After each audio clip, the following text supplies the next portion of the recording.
Welcome back to JTV News.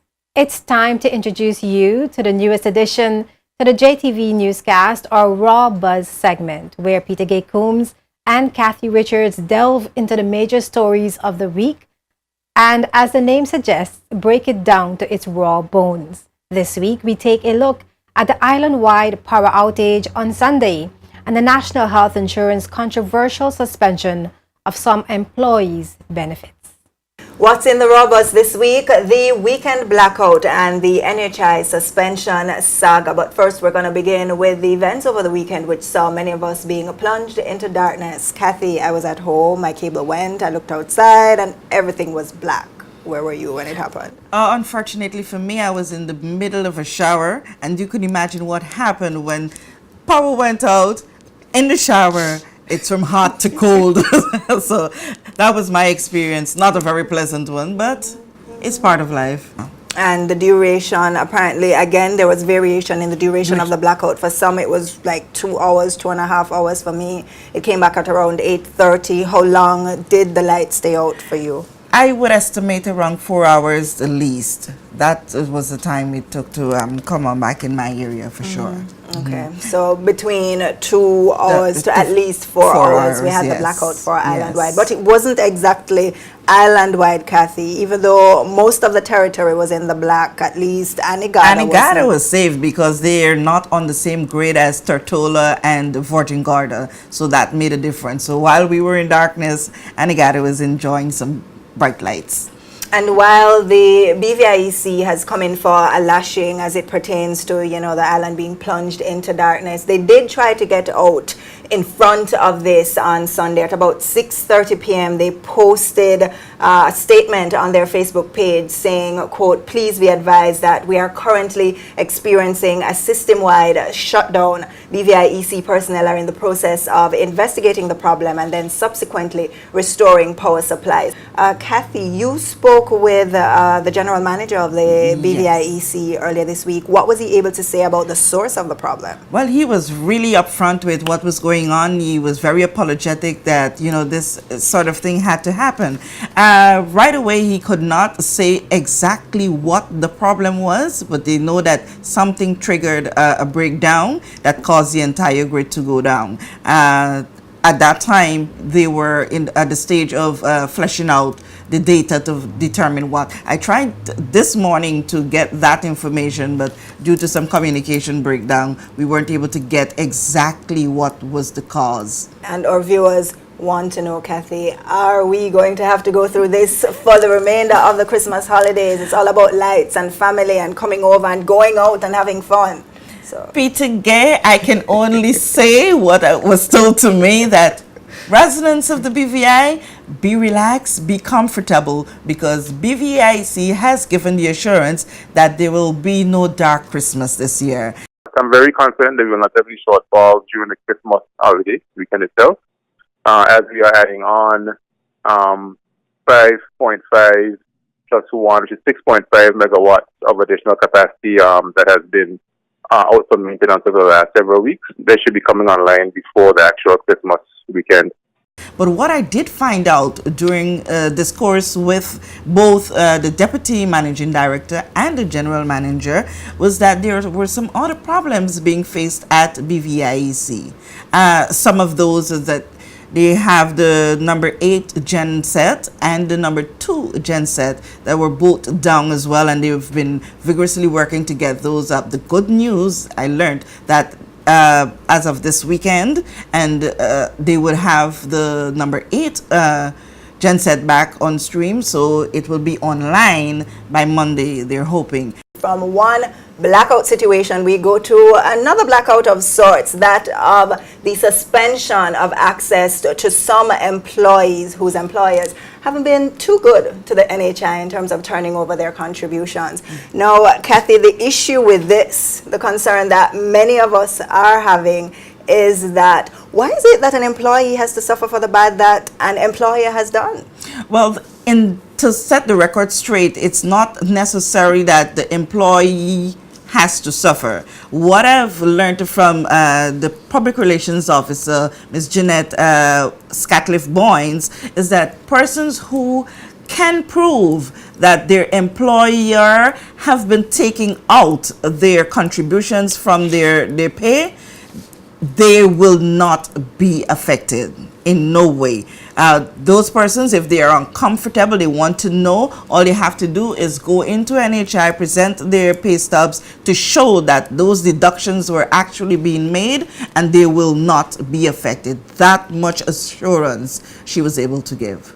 All right, now going back to the issue of the legality of the decision to suspend the benefits that would have accrued to employees, or some employees rather. We here at JTV News aren't the only ones who, logged on to this anomaly. Our friends over at the BVI Beacon also did, and they published a story this week. The title of that article, NHI Collection Strategy breaks the law. What are we talking about here when we say breaks the law, Kathy? We're talking about the NHI breaking the very regulation that it's trying to uphold. But in an interview with the BVI Beacon for that story written by Ken Silver, the NHI's boss said that it's really what the NHI is trying to do is apply pressure to these employers who aren't fulfilling their end of the bargain, so that the system can work for the benefit of employees as it should. But let's tell you a little bit about what the NHI's regulation says regarding this matter and the employer's responsibility.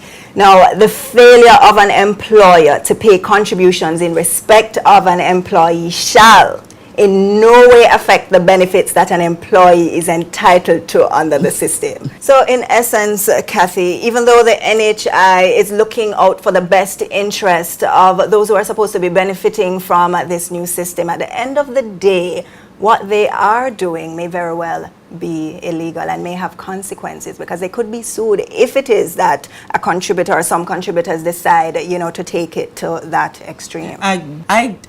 We're still to hear from NHI on this aspect. It's great to note that our counterparts in the Beacon newspaper was able to delve into this and get this information out there. But we're still to hear the other side from NHI, because I think this will end up in a total big legal ramblings now. It also says, that's the NHI regulation, it also says an employer who has not paid any contribution which he is liable to pay for any particular month, he shall be liable to pay to the director a surcharge equivalent of 10% of the amount of the contributions which he was liable to pay for that month. So there's a penalty as well. There's a penalty. So why do we go in the direction of making persons uncomfortable? Persons, in this instance, the employee. There is a penalty. Why not apply that penalty while you head to the courts of law to deal with this? Let's take a look at how the NHI is supposed to protect the employees. Now, one of those protections is that any healthcare costs incurred by the employee as a result of their employer's failure to pay over their contributions should be reimbursed to them, as well as they can apply to the NHI for the reimbursement if they come out of pocket when they go for health Understandably services. so, and this is where education comes in. It is incumbent on persons to know the law, become familiar with what are the clauses enshrined in these laws, rather than us just getting all boiled up and upset and rail up about what's going on. Delve into the law, seek information, ask questions, because there are clauses there to protect the employer, to protect the employee, to protect NHI. So, it's all about being educated, knowing what's there for you.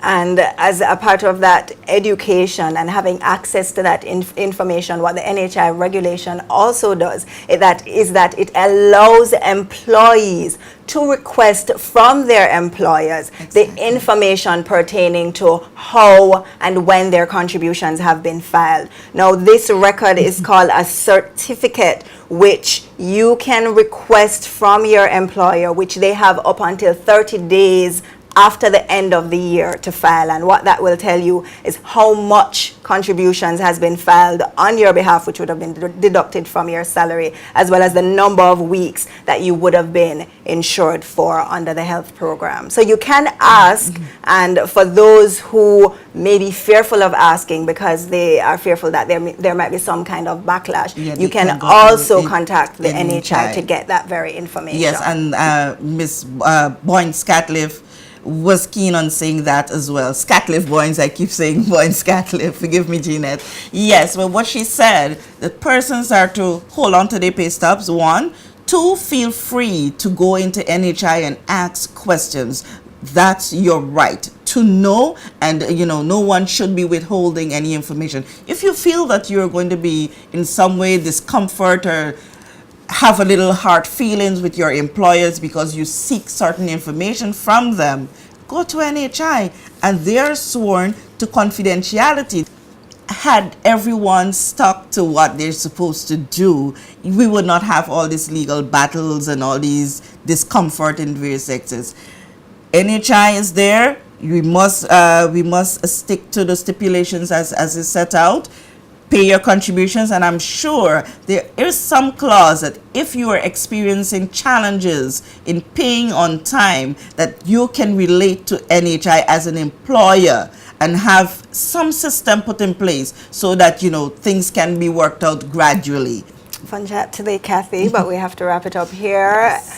NHI here at the Robbers and at JTV, you're invited to come on anytime to provide the necessary clarification, additional information, so that residents in the BVI are fully aware of what their options are and what the protections are. This has been the Robbers right here from JTV News. On behalf of Kathy, see you next time. Peter Gay and Kathy having a very lively discussion there, raising some of the issues and concerns coming out of Sunday's island-wide blackout, and helping viewers to understand their rights regarding the suspension of NHI benefits.